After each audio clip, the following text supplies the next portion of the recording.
வணக்கம். இன்னைக்கு இந்த ஆழமான அலசலுக்கு உங்களை நாங்க வரவேற்கிறோம். ஆமா, ஒரு ரொம்பவே சுவாரஸ்யமான கொஞ்சம் வித்தியாசமான தலைப்போட இன்னைக்கு நாம வந்திருக்கோம். கண்டிப்பா உங்க அன்றாட வாழ்க்கையில, குறிப்பா ஒரு தெருமுனை டீ கடையை கடந்து போகும்போது அங்க நடக்கிற ஒரு சாதாரண விஷயத்தை நீங்க கவனிச்சிருப்பீங்க. அந்த டீ மாஸ்டர் டீ ஆத்துறத பத்தி தானே சொல்றீங்க? அதேதான். அந்த டீ மாஸ்டர் ஒரு கிளாஸ்ல இருந்து இன்னொரு கிளாஸுக்கு டீயை நல்லா உயரமா தூக்கி அனாயாசமா ஆத்துவாரு. பாக்குறதுக்கு அது வாடிக்கையாளர்களை ஈர்க்கிற ஒரு வித்த மாதிரியோ இல்ல சூடா இருக்கிற டீயை சீக்கிரமா ஆற வைக்கிற ஒரு வழி மாதிரியோ தான் நமக்கு தோணும். ஆனா இன்னைக்கு நாம அலச போற ஆதாரங்கள், குறிப்பா அண்டம் குரல் அன்றாட அணுவியல் அப்படிங்கிற குறிப்புகள்ல இருந்து எடுத்த தகவல்கள் ஒரு பெரிய உண்மையை சொல்றாங்க. ஆமா, அந்த ஒரு சின்ன அசைவுக்கு பின்னாடி ஒரு மாபெரும் இயற்பியல் விதியும் மூலக்கூறு அறிவியலும் ஒளிஞ்சிருக்குன்னு அந்த குறிப்புகள் தெளிவா விளக்குது. இத பத்தி உயரத்தில் கூடும் ஆற்றல் அப்படிங்கிற தலைப்புல நாம இன்னைக்கு ஆழமா அலச போறோம். ஒரு சாதாரண டீ கடையில நடக்கிற அந்த சின்ன நிகழ்வுக்கும் பல்லாயிரம் அடி உயரத்துல இருந்து கொட்டுற பிரம்மாண்ட அருவிக்கும் நடுவுல இருக்கிற அந்த ரகசியமான அறிவியல் தொடர்பை உடைச்சு பாக்குறது தான் இன்னைக்கு நம்ம நோக்கம். சரி, இப்போ அந்த உயரத்தில் கூடும் ஆற்றல் அப்படிங்கிற புள்ளியிலிருந்தே ஆரம்பிப்போம். ஒரு பொருள் எவ்வளவு உயரத்தில் இருக்கோ அந்த அளவுக்கு அதுக்குள்ள ஒரு நிலை ஆற்றல், அதாவது பொட்டன்ஷியல் எனர்ஜி அதிகமா இருக்கும்னு குறிப்புகள் சொல்லுது. ஆமா, புவியீர்ப்பு விசை அப்படிங்கிறது பொருட்களை கீழே இழுக்கிற ஒரு சக்தி அப்படின்னு தான் நம்ம பொதுவா நினைச்சிருக்கோம். ஆமா, அப்படிதான் படிச்சிருக்கோம். ஆனா இந்த ஆதாரங்கள் புவியீர்ப்பு விசைய ஒரு பேட்டரி மாதிரி சித்தரிக்குது. அது எப்படி சாத்தியம்? அதாவது ஒரு பொருளை புவியீர்ப்பு விசைக்கு எதிரா நீங்க மேல உயர்த்தும் போதே அந்த பொருள்ல நீங்க ஒரு ஆற்றலை சேமிக்கிறீங்க. அதுதான் நிலையாற்றல். ஓஹோ, அப்போ பொருள் கீழே இருக்கிற வரைக்கும் அந்த ஆற்றல் அமைதியா காத்துக்கிட்டு இருக்கா? கரெக்ட். ஆனா அந்த பொருளை நீங்க விடுவிக்கும் போது அந்த நிலை ஆற்றல் உடனடியா இயக்க ஆற்றலா, அதாவது கைனடிக் எனர்ஜியா மாறிடுது. வாடா, இது கேட்கும்போது எனக்கு ஒரு ரப்பர் பேண்ட நல்லா இழுத்து பிடிச்சு அப்புறம் விடுவிக்கிறது மாதிரி தோணுது. ரொம்ப சரியான ஒப்பீடு. ரப்பர் பேண்ட்ல எப்படி அந்த இழுப்பு ஒரு அழுத்தத்தை சேமிக்குதோ அதே போல திரவத்தை உயர்த்தும் போது அதுல ஈர்ப்பு விசைக்கான அழுத்தம் சேமிக்கப்படுது. அப்போ அந்த ரப்பர் பேண்ட விட்ட உடனே அதிவேகமா போய் மோதுற மாதிரி திரவம் கீழே கிளாஸ்ல விழும்போது அந்த அணுக்கள் ஒன்னோட ஒண்ணு மோதி முழிச்சுக்குது அப்படின்னு எடுத்துக்கலாமா? கண்டிப்பா. திரவம் கீழே விழும்போது அந்த வேகம் அதோட மூலக்கூறுகளுக்குள்ள ஒரு பெரிய அதிர்வை ஏற்படுத்துது. ஓ, அப்போ அது வரைக்கும் தேங்கி நின்ன ஒரு அமைப்பு அந்த உயரத்தின் வீழ்ச்சியால திடீர்னு சுறுசுறுப்பாயிடுது. ஆமா, அமைதியா இருந்த அணுக்கள் இந்த இயக்க ஆற்றலால உந்தப்பட்டு தங்களுக்குள்ள இருக்கிற பிணைப்புகளை தளர்த்தி ஒரு புது வேகத்தை பெறுது. இது கேட்கறதுக்கு ரொம்ப சுவாரஸ்யமா இருக்கு. ஆனா நம்ம ஆதாரங்கள் இது அப்படியே அந்த டீ மாஸ்டரோட செயலோட இணைக்குது பாருங்க. அங்கதான் எனக்கு கொஞ்சம் சந்தேகமா இருக்கு. எந்த இடத்துல சந்தேகம்? அந்த டீ மாஸ்டர் சுமார் 3 அடி உயரத்துல இருந்து டீயை ஆத்துறாரு. அப்போ அந்த திரவம் காத்துல இருக்கிற காஸ்மிக் அயனிகளை உறிஞ்சுதுன்னு, அணுக்கள் ஒரு ராணுவ அணிவகுப்பு மாதிரி வரிசைப்படுத்தப்படுதுன்னு குறிப்புகள் சொல்லுது. அத படிக்கும்போது கொஞ்சம் ஆச்சரியமா தான் இருக்கும். ஆமாங்க, ஒரு சாதாரண டீ கடைக்கார திருமுனையில நின்னுகிட்டு குவாண்டம் இயற்பியல செஞ்சுக்கிட்டு இருக்காரு. இது கொஞ்சம் மிகைப்படுத்தப்பட்டதா தோணல. இதோட உண்மையான அறிவியல் பின்னணி என்ன? இப்போ பாத்தீங்கன்னா இந்த காஸ்மிக் அயனிகள் அப்படிங்கிற வார்த்தை கொஞ்சம் பிரம்மாண்டமா தோணலாம். சில தத்துவ குறிப்புகள்ல வளிமண்டலத்துல இருக்கிற இயற்கையான அயனிகளை அப்படி சொல்றது வழக்கம் இருக்கா? கண்டிப்பா இருக்கு. டீ மாஸ்டர் அந்த திரவத்தை 3 அடி உயரத்துல இருந்து மெல்லிய தாரையா கீழே ஊத்தும் போது அங்க ஆற்றுதல், அதாவது ஏரேஷன் அப்படிங்கிற ஒரு முக்கியமான அறிவியல் நிகழ்வு நடக்குது. ஏரேஷன் அதாவது காத்து கலக்கிறதா? ஆமா, ஒரு பாத்திரத்துல மொத்தமா இருக்கும்போது அந்த திரவத்தோட மேல் பரப்பு ரொம்ப சின்னது. ஆனா அதையே 3 அடி நீளத்துக்கு ஒரு மெல்லிய தாரையா மாத்தும் போது அதோட புறப்பரப்பு, அதாவது சர்ஃபேஸ் ஏரியா பல மடங்கு அதிகமாகுது. ஒரு நிமிஷம், அப்போ திரவத்தோட பெரும்பகுதி இப்ப நேரடியா காத்தோட தொடர்பு கொள்ளும் வாய்ப்பு பெறுதுன்னு சொல்றீங்களா? அதேதான். அந்த திரவம் காத்த கிழிச்சுக்கிட்டு கீழே விழும்போது காத்துல இருக்கிற ஆக்சிஜன் மூலக்கூறுகள் அந்த டீயோட பெருமளவுல கலக்குது. அட, இதனால அதோட வேதியியல் அமைப்புல என்ன பெரிய மாற்றம் நடந்துற போது? மிகப்பெரிய மாற்றம் நடக்குது. பால்ல இருக்கிற கொழுப்பு புரதங்களும் தேயிலையில இருக்கிற டானின்களும் இந்த ஆக்சிஜனோட வேதிவினை புரியுது. ஓஹோ, அதிவேகத்துல கீழே இருக்கிற கிளாஸ்ல மோதும் போது ஏற்படுற அந்த மெக்கானிக்கல் ஃபோர்ஸ் திரவத்துல இருக்கிற மூலக்கூறுகளோட கட்டமைப்பை உடைச்சு அதை ஒரு நேர்த்தியான வரிசையில சீரமைக்குது. வாவ், இதத்தான் குறிப்புகள்ல அணுக்கள் வரிசைப்படுத்தப்படுவது அப்படின்னு சொல்லிருக்காங்களா? ராணுவ அணிவகுப்பு மாதிரி. ஆமா, இதனால டீயோட கசப்பு தன்மை குறைஞ்சு அதோட சுவையும் மனமும் முழுமையா மாறி ஒரு மென்மையான தன்மை கிடைக்குது. ஒரு நிமிஷம், இது என் பார்வையை முழுசா மாத்துது. அப்படியானால் ஆத்துறது அப்படிங்கிறது ஏதோ சூடு குறைக்கிறதுக்காகவோ இல்ல நுர வர்றதுக்காகவோ செய்யற வேலை மட்டும் கிடையாதா? கண்டிப்பா கிடையாது. சூட்டை தணிக்கிறது ஒரு சின்ன பகுதி தான். திரவத்தை நீட்டி அதோட பரப்பளவு அதிகப்படுத்தி காத்துல இருக்கிற ஆக்சிஜனை கட்டாயப்படுத்தி அதுக்குள்ள திணிக்கிற ஒரு நுட்பமான வேதியியல் செயல்முறையா இது இருக்கு. இது நிஜமாவே ஆச்சரியமா இருக்கு. அதனாலதான் டீ கடை டீ எப்பவும் வீட்டுல போடுறதை விட சுவையா இருக்கு. சரி, வெறும் 3 அடி உயரத்துல நடக்கிற இந்த செயலுக்கு இவ்வளவு அறிவியல் இருக்குன்னா நம்ம ஆதாரங்கள் இதை அடுத்த கட்டத்துக்கு எடுத்துட்டு போகுதே. ஆமா, இயற்கையில இருக்கிற பல்லாயிரம் அடி உயர அருவிகளோட இதை ஒப்பிடுறாங்க. உயரத்திலிருந்து விழும் நீர் அப்படிங்கிற அடிப்படை தத்துவம் 2 இடத்துலயும் ஒண்ணுதான் இல்லையா? கரெக்ட். டீ மாஸ்டர் 3 அடியில செய்யறத இயற்கை பல்லாயிரம் அடியில பிரம்மாண்டமா செய்யுது. மலை உச்சியில இருந்து தண்ணி அதிவேகத்துல கீழே விழுந்து பாறைகள்ல மோதும் போது அங்க லெனார்ட் விளைவு அப்படின்னு ஒரு இயற்பியல் நிகழ்வு நடக்குது. லினார்ட் விளைவு அப்படின்னு என்ன? பிலிப் லெனார்ட் அப்படிங்கிற இயற்பியலாளர் இத கண்டுபிடிச்சாரு. நீர்த்துளிகள் அதிவேகத்துல வந்து பாறைகள்ல மோதி சிதறும் போது அந்த மோதலோட வன்முறை காரணமா நீர் மூலக்கூறுகள்ல இருந்து எலக்ட்ரான்கள் பீத்தெறியப்படுது. அட, நீர் மூலக்கூறுகள் உடையற அளவுக்கு அங்க ஒரு பிரம்மாண்டமான மோதல் நடக்குதுன்னு சொல்றீங்க. அந்த எலக்ட்ரான்கள் பிரிஞ்சு என்ன ஆகுது? பிரிஞ்சு வந்த அந்த சுதந்திரமான எலக்ட்ரான்கள் காத்துல இருக்கிற ஆக்சிஜன் மூலக்கூறுகளோட ஒட்டிக்குது. ஓ, நம்ம ஆதாரங்கள் எதிர்மறை அயனிகள், அதாவது நெகட்டிவ் அயான்ஸ் அப்படின்னு ஒண்ணு குறிப்பிடுது. அது இதுதானா? ஆமா, அதேதான். இப்படி கூடுதல் எலக்ட்ரானை பெற்ற ஆக்சிஜன் மூலக்கூறுகள் தான் எதிர்மறை அயனிகள். அருவிக்கு பக்கத்துல இருக்கிற காத்துல இந்த அயனிகள் கோடிக்கணக்குல நிறைஞ்சிருக்கும். இந்த எதிர்மறை அயனிகள் ஏன் அவ்வளவு முக்கியம்? ஒரு மனுஷன் அந்த அருவின் பக்கத்துல நிக்கும் போதோ இல்ல குளிக்கும் போதோ அவனோட உடம்புல இது என்ன மாதிரியான தாக்கத்தை ஏற்படுத்துது? இப்போ நாம வாழ்ற நகரங்கள், நாம பயன்படுத்துற எலக்ட்ரானிக் பொருட்கள், வாகன புகை, இதெல்லாமே காத்துல நேர்மறை அயனிகளை, அதாவது பாசிட்டிவ் அயன்ஸ அதிகமா உருவாக்குது. அது நமக்கு கெடுதலா? ஆமா, இவையெல்லாம் நம்ம உடம்புல சோர்வையும் மன அழுத்தத்தையும் ஏற்படுத்துது. ஆனா அருவிக்கு பக்கத்துல நாம சுவாசிக்கிற அந்த எதிர்மறை அயனிகள் நம்ம நுரையீரலுக்குள்ள போய் ரத்தத்துல கலக்கும் போது செல்களுக்கு ஆக்சிஜன் போறத வேகப்படுத்துது.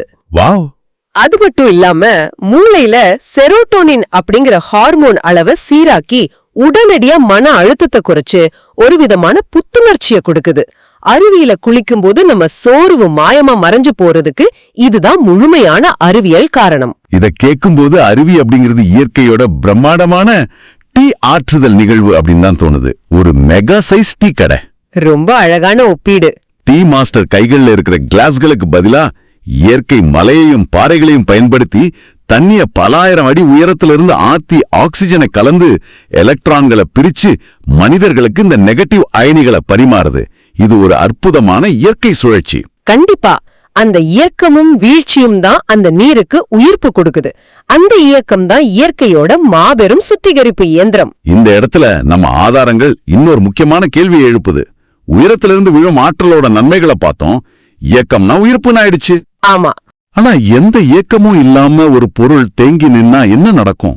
குறிப்புகள்ல சுண்ணாம்பு போல இறுகிடும் அப்படின்னு ஒரு வார்த்தையை பயன்படுத்தியிருக்காங்களே, இது எதை குறிக்குது? இது அருவியில நடக்கிறதுக்கு நேர் எதிரான நிகழ்வு. ஒரு தண்ணி எந்த இயக்கமும் இல்லாம ஒரு குட்டையில பதகாணமா தேங்கி கிடக்குன்னு வைங்க. ஓஹோ, அங்க இயக்க ஆற்றல் இல்ல. ஆமா, காத்துல இருக்கிற ஆக்சிஜன் அதோட கலக்கிறது இல்ல. அதனால அந்த தண்ணியில இருக்கிற தாதுக்கள், அதாவது மினரல்ஸ், தங்களுக்குள்ள இருக்கிற இயக்கத்தை இழந்து ஒன்னோட ஒன்னு கெட்டியா பிணைஞ்சுக்க தொடங்குது. கனமான தாதுக்கள் படிமங்களா கீழே படிய தொடங்குது. இதத்தான் செடிமெண்டேஷன் இல்லனா கால்சிபிகேஷன் அப்படின்னு அறிவியல்ல சொல்லுவாங்க. நீர் அங்கே இயந்திரவியல் ரீதியா இறந்து போயிடுது. தேங்கி நிக்கிற நீர் கெட்டு போயிடும், பாக்டீரியா உருவாகிடும் அப்படின்னு தான் நம்ம பொதுவா நினைப்போம். ஆமா, ஆனா அது மட்டும் இல்ல. நீங்க சொல்றத பார்த்தா அதோட அணுக்களே சுண்ணாம்பு போல எருகி போய் அதனுடைய அடிப்படை வேதியியல் கட்டமைப்பை சிதைஞ்சிடுது அப்படிங்கிறது கொஞ்சம் அதிர்ச்சியா தான் இருக்கு. அதுதான் நிஜம்.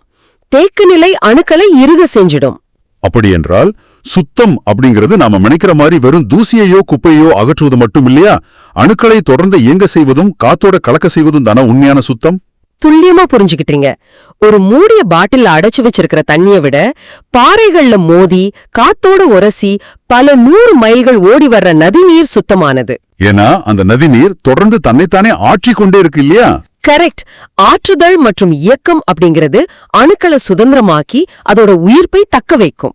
சரி, இந்த அணுக்கள் மற்றும் அயனிகளின் மாற்றங்கள் ஒரு புறம் இருக்கட்டும், நம்ம குறிப்புகள்ல உள்ள மற்றொரு பகுதி இந்த மாற்றங்கள் எப்படி நேரடியா நம்ம மூளையையும் உடம்போட நரம்பு மண்டலத்தையும் பாதிக்குது அப்படின்னு விவரிக்குது. இது ரொம்ப முக்கியமான பகுதி. அணுக்கள் இறுகுவது, அயனிகள் உருவாவது என்பதெல்லாம் ஏதோ பாத்திரத்துக்குள்ளயோ இல்ல பாறைகள்லயோ நடக்கிற ஒரு வேதியியல் மாற்றம் அப்படின்னு தான் நினைச்சேன். ஆனா அது எப்படி நம்ம நரம்பு மண்டலத்தோட தொடர்பு கொள்ளுது? இதுதான் மனித உடம்புக்கும் இயற்கைக்கும் நடுவுல இருக்கிற அந்த மிக நுட்பமான தொடர்பு. அருவியில கொட்டுற நீரோட அந்த அதிர்வு, அதாவது வைப்ரேஷன், ஒரு குறிப்பிட்ட தாளத்துல இயங்குது. ஓஹோ. நீர் விழும் அந்த சீரான காட்சியும் அதை எழுப்புற ஒலியும் வெறும் நீரோட நின்னுடுறது இல்ல. அது நம்ம கண்கள் வழியாகவும் காதுகள் வழியாகவும் மூளையை சென்றடையும் போது நம்ம மூளையோட அலைகளை அந்த அதிர்வெண்ணுக்கு ஏத்த மாதிரி மாற்றி அமைக்குது. ஒரு நிமிஷம், இது கொஞ்சம் விளக்கமா சொல்ல முடியுமா? இத நியூரோ சயின்ஸ்ல ரிதமிக் என்ட்ரெயின்மெண்ட் அப்படின்னு சொல்வாங்க. இந்த சீரான அதிர்வு நம்ம உடம்போட நரம்பு மண்டலத்தை தூண்டி உடலை அமைதிப்படுத்துற பாராசிம்பத்தெட்டிக் நரம்பு மண்டலத்தை ஆக்டிவேட் செய்யுது. வாவ், இது ரொம்ப சுவாரஸ்யமா இருக்கே. அதாவது நாம அந்த அருவியில குளிக்க கூட வேண்டாம், கொட்டுற தண்ணியையும் ஆத்துறதையும் சும்மா கண்ணால பாக்கும்போதே மூளை சுறுசுறுப்பாயிடுது அப்படின்னு சொல்றீங்களா? ஆமா, கண்டிப்பா. அந்த தொடர்ச்சியான தாளம் தப்பாத இயக்கத்தை நாம பார்க்கும்போது மூளை தானானவே ஒரு மெட்ரோனம் மாதிரி அந்த லயத்துக்கு மாறி நம்ம நரம்புகளுக்கு ஒரு சிக்னல் அனுப்பி உடலை அமைதிப்படுத்துதா, அந்த அதிர்வுகள் நம்ம நரம்புகளோட ஒரு ஒத்திசைவையை ஏற்படுத்துது அப்படின்னு சொல்லலாமா? கரெக்ட். டீ கடைக்காரர் டீ ஆத்துறத நீங்க தூரத்துல இருந்து கவனிக்கும் போது உங்களுக்குள்ள ஒருவித அமைதியோ இல்ல கவன குவிப்போ உண்டாவதற்கு காரணமே இதுதான். ஆட, அந்த திரவம் மேலிருந்து கீழே விழும் சீரான இயக்கம் உங்க மூளையில இருக்கிற மிரர் நியூரான்களை தூண்டுது. அந்த இயக்கத்தோட ஒழுங்கு உங்க நரம்பு மண்டலத்தோட ஒழுங்கின்மைய குறைக்குது. இது நேரடியா நம்ம உடம்போட நரம்புகள் கிட்ட பேசுற ஒரு மொழி. இயற்பியல், வேதியியல், நரம்பியல் அப்படின்னு பல கோணங்கள்ல இதை நம்ம அலசிட்டோம். ஆனா நம்ம ஆதாரங்கள் இறுதியா ஒரு தத்துவார்த்தமான ஆன்மீக கோணத்தையும் முன்வைக்குது. ஆமா, இயக்கம்தான் உயிர் அப்படிங்கிற அந்த அண்ட விதிய பத்தி. கரெக்ட். அந்த அண்ட விதியை விளக்கும்போது அது தமிழ் மரபுல வந்த வள்ளலாரோட தத்துவத்தோட இதை இணைச்சு பேசுது. அறிவியலுக்கும் இந்த மெய்ஞான பார்வைக்கும் உள்ள தொடர்பு என்ன அப்படின்னு குறிப்புகள் சொல்லுது. நம்ம ஆதாரங்கள் இங்கே ஒரு சுவாரஸ்யமான ஒப்பீட்டை முன்வைக்குது. வள்ளலார் உயரம் மற்றும் ஒளி பத்தி பேசும்போது அருட்பெருஞ்சோதி அப்படிங்கிற கருத்தாக்கத்தை பயன்படுத்துறாரு. அவரு ஒரு பேரறிவு அல்லது ஆற்றல் மேலிருந்து கீழ்நோக்கி பாய்ந்து மனிதனோட மனத்தேக்கத்தை உடைச்சு அவனை உயிர்ப்பிப்பதா குறிப்பிடுறாரு. அந்த மேலிருந்து வர்ற அருளை பெறுவதுதான் மனிதனோட நரம்பு மண்டலங்களை திறக்கிற சாவி அப்படின்னு அந்த தத்துவம் சொல்லுது. ஓ, அதாவது இயற்பியல்ல நம்ம பார்த்த அந்த நிலையாற்றல் இயக்க ஆற்றலா மாறும் அதே விதியை நாம ஆதாரங்கள் ஆன்மீகத்தோட ஒப்பிட்டு பாக்குதா? ஆமா. மேல் இருக்கிற ஒரு ஆற்றல் கீழே பாய்ந்து தேக்கத்தை உடைக்குது அப்படிங்கிறது அறிவியல்ல இயந்திரவியல் மாற்றம், ஆன்மீகத்துல அது மனமாற்றம். ரெண்டுக்குமான ஒரு தத்துவார்த்தமான இணைப்பை இந்த குறிப்புகள் சுட்டிக்காட்டுது இல்லையா? துல்லியமா சொன்னீங்க. ஆதாரங்கள் இத ஒரு நேரடி அறிவியல் நிரூபணம் அப்படின்னு சொல்லல. மாறா மனித குலம் பல நூற்றாண்டுகளா இயற்கையோட இந்த இயக்கத்தை எப்படி வெவ்வேறு மொழிகள்ல புரிஞ்சுகிட்டு இருக்கு அப்படிங்கறதுக்கான ஒரு அற்புதமான இணையாதான் இதை காட்டுது. அறிவியல் தேங்கி நிக்கிற நீரோட அணுக்கள் இறுகிடுதுன்னு சொல்லுது. தத்துவம் தேங்கி நிக்கிற மனம் இறுகிடுதுன்னு சொல்லுது. அதே போல உயரத்திலிருந்து வர்ற ஒலி மனதோட தேக்கத்தை உடைக்குது அப்படின்னு அந்த ஆதாரங்கள் ஒரு ஆழமான பார்வையை முன்வைக்குது. அறிவியலும் தத்துவமும் இணையற இந்த புள்ளி உண்மையிலே சிந்திக்க வைக்குது. ஒரு சாதாரண டீ கடையில 3 அடி உயரத்துல நடக்கிற ஒரு ஏரேஷன் நிகழ்வுல ஆரம்பிச்சு 10,000 அடி அறிவியல நடக்கிற லெனார்ட் விளைவு, எதிர்மறை அயனிகள், அதன் மூலமா நம்ம நரம்பு மண்டலத்துல ஏற்படுற மாற்றங்கள்னு விரிவாகி இறுதியா மனித மனத்தோட தேக்கத்தை உடைக்கும் தத்துவம் வரைக்கும் இந்த உயரத்தின் வித்தை எப்படி வியாபிச்சிருக்கு அப்படிங்கறத இன்னைக்கு நாம மிக ஆழமா அலசி இருக்கோம். எந்த ஒரு சின்ன நிகழ்வும் தனித்து இயங்குறதில்ல. தேக்க நிலை அப்படிங்கிறது இயற்கைக்கு முரணானது. ஆற்றுதரும் இயக்கமும் தான் பிரபஞ்சத்தோட அஸ்திவாரம் அப்படிங்கறத இந்த ஆதாரங்கள் மிக அழகா படம் பிடிச்சு காட்டுது. கண்டிப்பா இந்த ஆழமான அலசலோட இறுதி கட்டத்துக்கு நாம வந்துட்டோம். ஒரு டீ மாஸ்டர் கிளாஸை உயர்த்துவது வெறும் வாடிக்கையாளர்களை ஈர்க்கும் தந்திரம் அல்ல. அது திரவத்தோட புறப்பரப்பை அதிகப்படுத்தி ஆக்சிஜனை கலக்கும் ஒரு வேதியியல் நிகழ்வு அப்படிங்கறத இன்னைக்கு பார்த்தோம். ஆமா, தேங்கி நிக்கிற நீரோட மூலக்கூறுகள் கால்சிபிகேஷன் மூலமா எப்படி இறுகுது அப்படிங்கறதையும் நம்ம தெரிஞ்சுக்கிட்டோம். அதோட உயரத்தில் இருந்து விழும் நீர் எப்படி எலக்ட்ரான்களை பிரிச்சு எதிர்மறை அயனிகளை உருவாக்கி நம்ம நரம்புகளை தூண்டுது அப்படிங்கறதையும் புரிஞ்சுக்கிட்டோம். எல்லாவற்றுக்கும் மேலா ஆற்றுதல் அப்படிங்கிறது வெறும் தூய்மைப்படுத்துற செயல் மட்டும் அல்ல, அது அணுக்களுக்கு உயிர்ப்பை கொடுக்கும் ஒரு அண்ட விதி அப்படிங்கறதையும் உணர்ந்தோம். ரொம்ப சிறப்பான தொகுப்பு. நன்றி. இப்போ இந்த அலசலை நிறைவு செய்ய உங்களை நோக்கி ஒரு கேள்வியை நான் முன்வைக்க விரும்புறேன். இன்னைக்கு நம்ம பார்த்தபடி தேங்கி நிக்கிற எதுவுமே இறுகிடும். அதுக்கு ஒரு இயக்கமும் ஆற்றுதலும் தேவை. கொஞ்சம் யோசிச்சு பாருங்க. உங்க சொந்த வாழ்க்கையில, உங்க சிந்தனையில அல்லது செயல்ல எந்தவித இயக்கமும் இல்லாம தேங்கி கிடக்கிற சுண்ணாம்பு போல இறுகி போன எந்த விஷயத்துக்கு இப்போ ஒரு சின்ன உயரத்தின் வீழ்ச்சியும் அதிர்வும் தேவைப்படுது? அருமையான கேள்வி. உங்க வாழ்வோட எந்த பகுதியை நீங்க இப்போ புதிதா காற்றோட்டத்தோட ஆற்றப் போறீங்க? சிந்தித்து பாருங்க. மீண்டும் ஒரு ஆழமான அலசலில் சந்திப்போம். பிடிச்சிருந்தா அண்டம் குரல் சேனலுக்கு சப்ஸ்கிரைப்